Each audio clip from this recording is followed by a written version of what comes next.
Hello বন্ধুরা, তোমরা সবাই কেমন আছো? আশা করি সবাই অনেক অনেক ভালো আছো।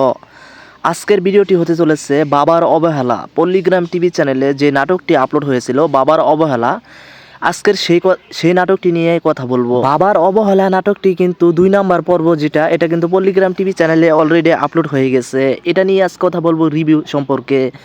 এই বাবার অবহেলা নাটকটি কিন্তু দুর্দান্ত অভিনয় করেছে রুহান ও সাথী। বাবার অবহেলা নাটকটি সাথী ও রুহানের ট্যালেন্ট দেখে বাংলার মানুষ বিশেষ করে অবাক হয়ে গিয়েছে। বন্ধুরা, তোমরা কিন্তু জানো বর্তমান সময়ের পল্লীগ্রাম টিভি চ্যানেলের সবচেয়ে সুন্দর হচ্ছে সালমা খাতুন এবং সবচেয়ে অভিনয় করে টনি। ঠিক আছে, টনি ও সালমা নাটকটি কিন্তু দেখে নাই এমন লোক খুঁজে পাওয়া যাবে না যারা যদি পল্লীগ্রাম টিভি চ্যানেল চিনে থাকে।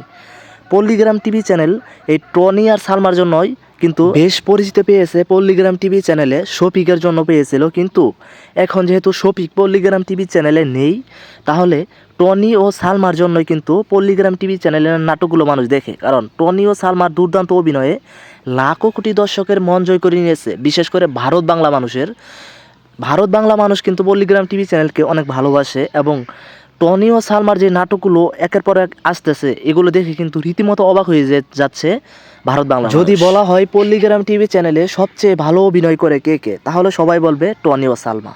হ্যাঁ বন্ধুরা, তোমরা ঠিকই শুনেছ, সবাই বলবে টনি ও সালমা।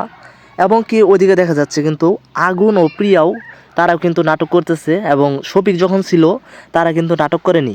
ঠিক আছে, টনি ও সালমার মতো কিন্তু আগুন ও প্রিয় নাটক করা শুরু করেছে। তাদের নাটকগুলো তোমাদের কাছে কেমন লাগে অবশ্যই কমেন্টে লিখে যাবা। আপডেট ভিডিও পেতে আমার এই ছোট্ট চ্যানেলটিকে সাবস্ক্রাইব করে আমার সাথে থাকবা। ধন্যবাদ এতক্ষণ সাথে থাকার জন্য। আসসালামু আলাইকুম। ভিডিও শেষে ছোট্ট একটি রিকোয়েস্ট করি ভাই, এখনও পর্যন্ত সাবস্ক্রাইব চ্যানেলটি না করে থাকলে আমার এই ছোট্ট চ্যানেলটিকে সাবস্ক্রাইব করে সাথে থাকো। ধন্যবাদ।